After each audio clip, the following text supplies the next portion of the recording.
তোমার মধ্যে বিষ নেই, তাই তুমি অত্যন্ত দুর্বল। সাপ ইঁদুরকে ফিসফিস করে বলল, যার মধ্যে যত বিষ রয়েছে পৃথিবীতে সে তত সম্মান পেয়ে থাকে। বিষ থাকলে তবেই ক্ষমতা দখল করতে পারবে।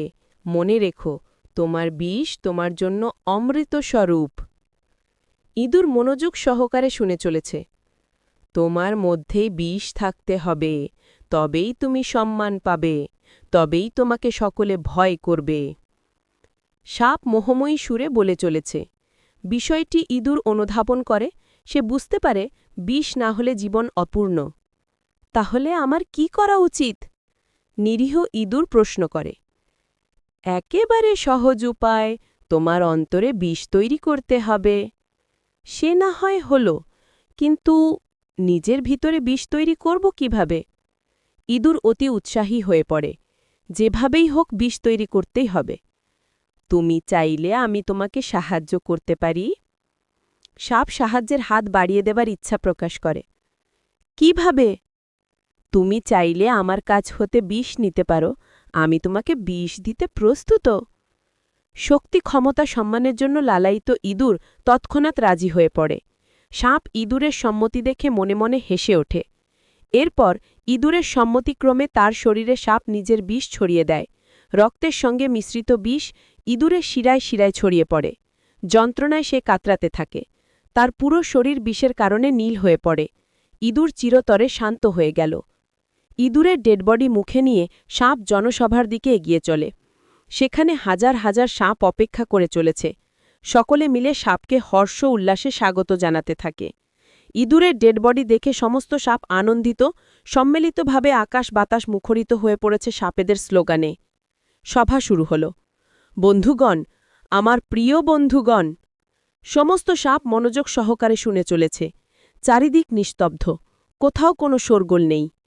বন্ধুরা, আমি যেভাবে আপনাদের কাছে কথা দিয়েছি ঠিক সেভাবেই নিজের কার্য সম্পন্ন করেছি। ইঁদুরের ডেডবডি সকলের উদ্দেশ্যে দেখিয়ে বলে, দেখুন, রেজাল্ট আপনাদের সামনে, কেউ অস্বীকার করতে পারবেন না। সমস্ত সাপ ফোঁস ফোঁস করে তাকে সমর্থন জানিয়ে দিল। সাপ বলতে থাকে, বন্ধুরা, আমরা আগে থেকেই অনেক বদনাম হয়ে রয়েছি, নতুন করে আর বদনামের ভাগিদার হতে চাইছি না। দেখুন বন্ধুরা, আমি এই কাজ গণতান্ত্রিক পদ্ধতিতে সম্পন্ন করেছি।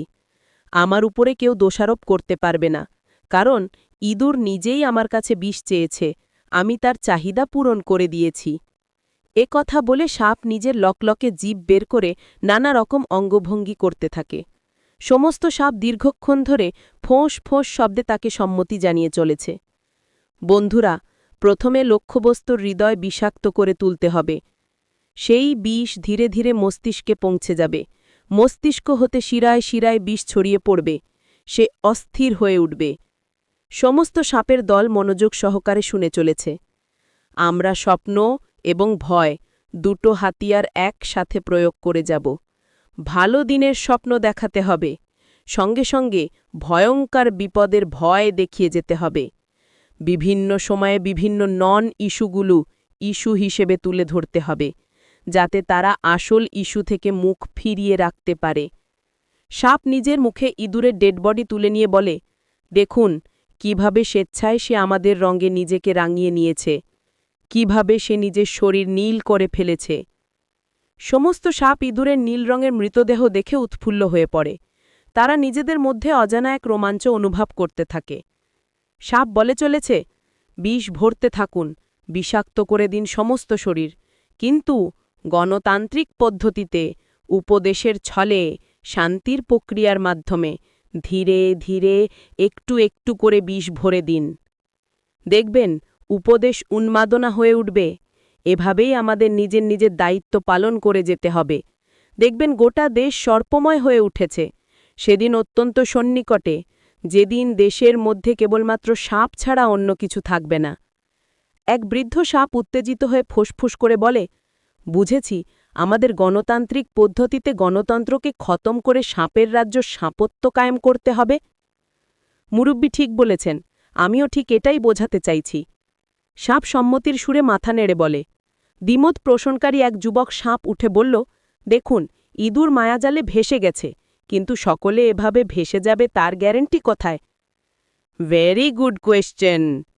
এ কথা বলে সাপ বেশ কিছুক্ষণ নিশ্চুপ হয়ে পড়ে। এরপর মাথা ঝাঁকিয়ে বলে, যতক্ষণ নিজেদের মধ্যে আধিপত্যবাদের অনুভূতি বিরাজমান থাকবে ততক্ষণ কোনো সমস্যা হবে বলে মনে করছি না। বর্তমান সময় আমাদের জন্য এক গোল্ডেন পিরিয়ড।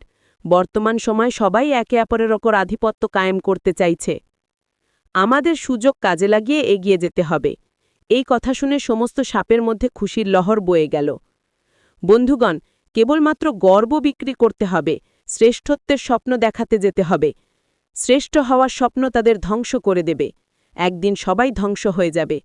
আমাদের প্রথম টার্গেট হলো ইঁদুর। আপাতত ইঁদুর শেষ করতে হবে। আমরা ছুঁচো, নেউল, বেজি, গোসাপ, ভ্যাং, বিচ্ছু সকলকে সাথে নিয়ে এগিয়ে যাব।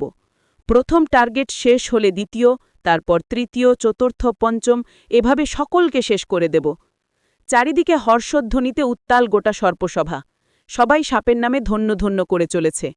সাপের স্বপ্ন সর্পরাজ্য গঠন করা, যে রাজ্যে বিষহীন ছোট জাতের সাপের কোনো জায়গা থাকবে না। কেবলমাত্র বেশ কিছু বিষধর সাপ নিজেদের রাজত্ব, নিজেদের প্রভুত্ব কায়েম রেখে যাবে, যেখানে অন্য কারো জায়গা থাকবে না। সর্বসম্মতিক্রমে সাপেদের নেতা নির্বাচিত হয়ে গেল। বড় ফুলের মালা পরে ইঁদুর মারা বুদ্ধিমান সাপ বলে ওঠে, বন্ধুগণ, পথ দেখিয়ে দিলাম, আর বসে থাকা চলবে না, এখনই কাজে লেগে যেতে হবে।